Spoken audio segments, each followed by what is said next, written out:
मजलिस इत्तेहादुल मुस्लिमीन के महानगर अध्यक्ष रियासत अंसारी 25 जुलाई को हुई बैरिस्टर असदुद्दीन ओवैसी सांसद की जनसभा के सफल होने पर बेहद खुश हैं। उन्होंने जहां एमीन की महानगर कमेटी और जिला कमेटी के सभी पदाधिकारियों का शुक्रिया कर उनकी हिम्मत अफजाई की, तो वहीं मुरादाबाद की जनता का आभार व्यक्त करते कहा कि वह मुरादाबाद आवाम के हमेशा एहसानमंद रहेंगे। रियासत अंसारी कहा कि जनसभा के सफल होने से राजनीतिज्ञ दल तिलमिया गए हैं, उल्टे सीधे बयान दे रहे हैं। उन्हें क्या किया किसी से छुपा नहीं, मैदान में आएंगे तब उन्हें पता चलेगा। रियासत अंसारी ने आगे क्या कहा, सुनिए उन्हीं की ज़बानी।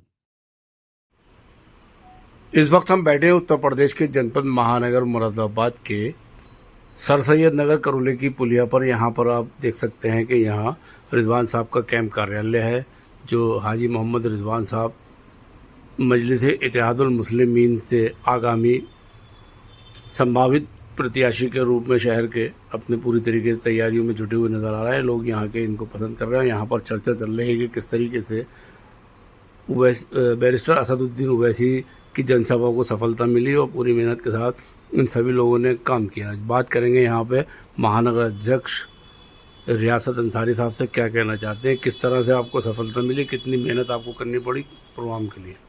सबसे पहले मैं मुरादाबाद का शुक्रिया अदा करता हूँ कि मुरादाबाद ने जो जज्बा दिखाया है, जो मोहब्बत दिखाई है, मैं आपका तहे दिल से शुक्रिया अदा करता हूँ। ये एहसान मैं आपका कभी ज़िंदगी में नहीं चुका सकता।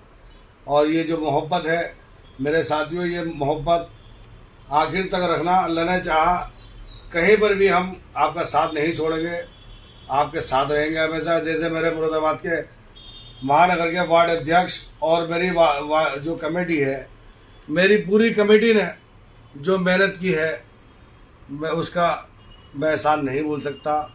और जो रिजवान साहब ने घर घर जाकर मेहनत करी है, इतना वजन होने के बाद में भी, तो इनका कहीं पर भी एहसान नहीं चुकाया जा सकता। इनकी मोहब्बत का सबके मैं कायल हूँ। और मैं मुरादाबाद वासियों से कहना चाहता हूँ कि आपने जो मेहनत करी है, मुझे आपने ख़रीद लिया, मैं बिक गया आपकी मोहब्बत में। और जब जब आपको मेरी ज़रूरत पड़ेगी, मैं आप सब लोगों के साथ खड़ा हूँ, इंशाल्लाह ताला साथ रहूँगा। और मैं एक पैगाम और देना चाहता हूँ। मैंने देखा जब हमारे बैरिस्टर साहब आए तो समाजवादी के जो लोग कुछ बिल में छुपा हुए थे, वो निकल कर आए थे। वो कहते ना 72 छेद जिसके अंदर है वो चल्ली, वो भी बोल पड़ी थी।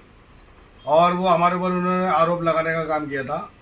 पहले अपने गिरीवान में झाँके तब आरोप लगाए। मुरादाबाद की जनता जानती है, मुरादाबाद की जनता को बताने की हमें ज़रूरत नहीं है, वो सब जानती है कहाँ पर किस चीज़ का हमारे कहाँ पर सौदा किया गया था। और एक वो जिन्होंने मुसलमानों का टिकट छीना था पैसे के बल पर, वो भी कुछ ज़्यादा बोल रही थी। उन्होंने कहा था कि इनकी औकात दिखाई, वो मुसलमानों की औकात दिखाना आई थी, उनको शर्म नहीं आ रही है। और शर्म ना ही इस पार्टी को है कि किसी मुसलमान का टिकट काट करके ऐसी औरत को दिया जाता है जो जनसंघी किस्म की औरत है। हम चाहते हैं हिंदू आए, हम चाहते हैं हमारी पार्टी से हिंदू चुनाव यहाँ से लड़े, लेकिन बोलने वाला हो, हक की बात करने वाला हो, लुटेरा ना हो, डाकू ना हो, चोर ना हो। क्योंकि ये मैं नहीं कहता, ये उनके चाचा कहते हैं कि समाजवादी पार्टी तो चोर उचक्कों की पार्टी है। तो ये तो पूरा खानदान उनका जानता होगा, बेहतर जानते होंगे चोर कौन है और उचक्का कौन है। अब वो उचक्का किसे कह रहा है और चोर किसे कह रहा है, तो ये सब लोगों का सोचने का विषय है, मुरादाबाद वासियों को सोचने का विषय है। जब जब बात आजम खान साहब पर आती है तो कोई प्रोटेक्ट नहीं है, कोई धरना नहीं है। और जब अखिलेश यादव को उठा के 2 घंटे के लिए बंद कर दिया जाता तो पूरा उत्तर प्रदेश सड़कों पर आता। जो ये इनके राजनीतिक लोग हैं, पब्लिक नहीं, जो इनके राजनीतिक लोग हैं, जो इनके कहने पे चलते हैं, वो लोग सड़कों पे आ जाते हैं। और जब आजम खान का पूरा खानदान बर्बाद होता है, 70 साल की बूढ़ी को बेचारी जिससे चला नहीं जाता उसे बंद कर दिया जाता है, उनके बेटे का जिसका कोई कसूर नहीं उसको उठा के बंद कर दिया जाता है, तब समाजवादी के लोग कहाँ पर छुपे हुए थे? कहाँ थी कांग्रेस जब अत्याचार आजम खान के पूरे खानदान पे किया गया था और दीगर लोगों पे किया गया था, आम जनता पे किया गया था? कहाँ थी कांग्रेस की? अखिलेश यादव कहते हैं कि इसको भी वोट मत देना, ये बहुत चालू पार्टी है। मैं नहीं कह रहा कांग्रेस को, अखिलेश यादव ने कहा था बहुत चालू पार्टी है। चालू कौन है, चोर उचक्का कौन है? चोर चोर मोसेरे भाई। मुरादाबाद के लोग सब जान गए हैं, मुझे बताने की ज़रूरत नहीं है। किसने यहाँ पे काम किया है, किसने लूट की है, किसने डाका डाला, वो सब जानते हैं। मेरे बैरिस्टर साहब को पूरा हिंदुस्तान जानता है कि जब जब कोई बात अगर आती है हक की तो मेरा बैरिस्टर साहब बोलते हैं और AIM के लोग बोलते हैं। तो मैं उनसे कहना चाहता हूँ कि इन चोर चक्कों से बचो। जो चाचा कह रहा है वो सही कह रहा है कि चोर चक्कों की पार्टी है। और उनके पापा भी कान में कह गए थे कि मेरे बेटे का ध्यान रखना, तो उन्होंने उसके बदले जब कहा कि मैं किसको दोगे तो उन्होंने आजम खां की बलि चढ़वा दी। मैं मुरादाबाद वासियों से कहना चाहता हूँ कि सोचना समझना आपका है।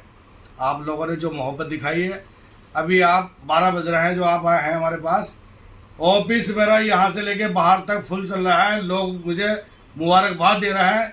और ज़िले के टीम ने भी बहुत काम किया है, बहुत अच्छा काम करेगा। ज़िले से भी और महानगर से भी जो ये प्रोग्राम हुआ है, ये लोग जो कह रहे हैं क्या लोग मुसलमान प्यार नहीं करते या बी टीम है, मैं कहना चाहता हूँ बुलाओ अखिलेश यादव, बुलाए राहुल गांधी को, करके दिखा दें ऐसा प्रोग्राम। जिला अध्यक्ष जी ने एक प्रोग्राम कराया था, हमने देखा था कि उसमें 100-150 लोग हुए थे। उन्होंने बड़ी चर्चाएं कर दी थी, बड़ी शोर मचाया था कि प्रोग्राम कर दिया। हमारे यहाँ के भी जिला अध्यक्ष ने जब एक प्रोग्राम करा था ना, तो हज़ारों की तादाद में आदमी दिखाई दे रहे थे।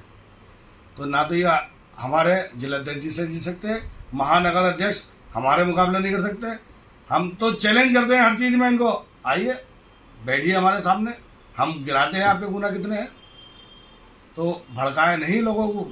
जो कह रहा है ओवैसी साहब यहाँ से उनसे मिलते हैं, इनसे मिलते हैं, ये करते हैं, अरे भैया अपने गिरीबानों में झाँक लो, अपने गिरीबान में झाँक लो। अल्लाह भी माफ़ नहीं करेगा इंशाल्लाह ताला। ऊपर जाके जो पकड़ होगी उसको कैसे बचाओगे?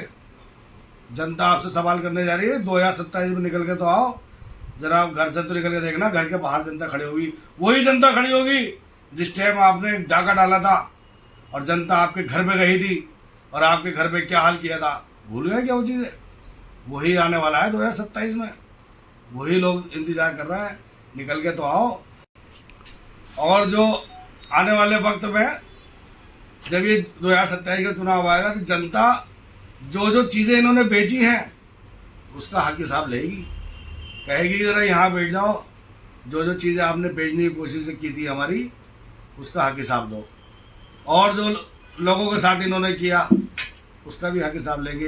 एक काम इन्होंने मेरे साथ भी किया है, मुझे ही बेताबी से इंतज़ार है। मैं हाथ उठाकर अल्लाह से दुआ मांगता हूँ, अल्लाह ताला इन लुटेरों को गारत कर दे, परवरदिगार इनको इनके हालात में मजबूर कर दे ताकि ऐसा हालात पैदा हो जाए ये लोग रोएं जिन्होंने अत्याचार करे हैं। अगर मैंने किसी के साथ गलत करा है तो मैं भी कहता हूँ कि बद्दुआ करना। और मैं रिजवान साहब को इसीलिए लाया कि रिजवान साहब एक नहायत ही शरीफ और नेक इंसान आदमी है। जब मैंने देखा इनके बारे में, सुना और सोचा तो मैं खुद इनसे मिलने गया था। ये नहीं आए थे, टिकट के लालच में नहीं आए। वो तो आज भी कह रहा है कि टिकट किसी को मिल जाए चुनाव उसको लाऊंगा। लेकिन मेरी तमन्ना है मैं अपने नेता से जिद करूंगा और कहूंगा कि नेता जी एक ईमानदारी आदमी को आपके सामने लाया हूँ, एक मेहनती आदमी को आपके सामने लेकर आया हूँ। ये वही मेहनती आदमी है जो लोगों की मदद किया करता है। क्या वो बीमारी में पैसा दे, ये बच्चों की शादियों के लिए दे या आटा बांटता हो, ये वही आदमी मैं आपके पास लेकर आया हूँ। और मुझे उम्मीद है कि मेरे नेता मेरी सुनेंगे इंशाल्लाह ताला। और मेरे नेता ने संभावित प्रत्याशी भी घोषित किया है, मैंने नहीं किया, मेरे नेता ने संभावित प्रत्याशी घोषित किया है। मुझे उम्मीद है आने वाले 2027 में इंशाल्लाह ताला रिजवान भाई चुनाव यहाँ से लड़ेंगे और बहुमत के साथ जीत के आएंगे। हमारी टक्कर बीजेपी से रहेगी। मुरादाबाद वालों, मैं आपसे हाथ जोड़कर कहता हूँ कि मेरी बात मान देना, किसी के बहकावे मत आना, क्योंकि ये लोग पागल हो गए हैं। मैंने देख लिया इनको कि ये चैनलों के माध्यम से क्या क्या करा है। मेरे दोस्तों साथियों, जितनी मोहब्बत आपने दिखाई ये मोहब्बत रखना। इंशाल्लाह ताला 2027 करीब में है, ये चुनाव होने जा रहा है। मुरादाबाद का इम्तिहान है। मुरादाबाद वालों, इम्तिहान में पास हो जाना। हमें बहुत चीज़ों को बदले लेने हैं।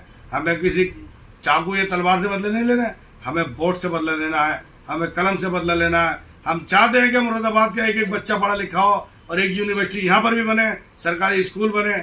और इसके अलावा हम ये चाहते हैं कि करूले के अंदर भी एक 50 या 100 बेड का अस्पताल भी यहाँ होना चाहिए सरकारी। और इंशाल्लाह ताला मेरा विधायक जब जीत का आएगा तो मैं इस चीज़ पर ध्यान दूंगा। इंशाल्लाह ताला रोजगार पे भी ध्यान दिया जाएगा और शिक्षा पे भी ध्यान दिया जाएगा। मैं अपनी बात खत्म करता हूँ। अस्सलाम वालेकुम।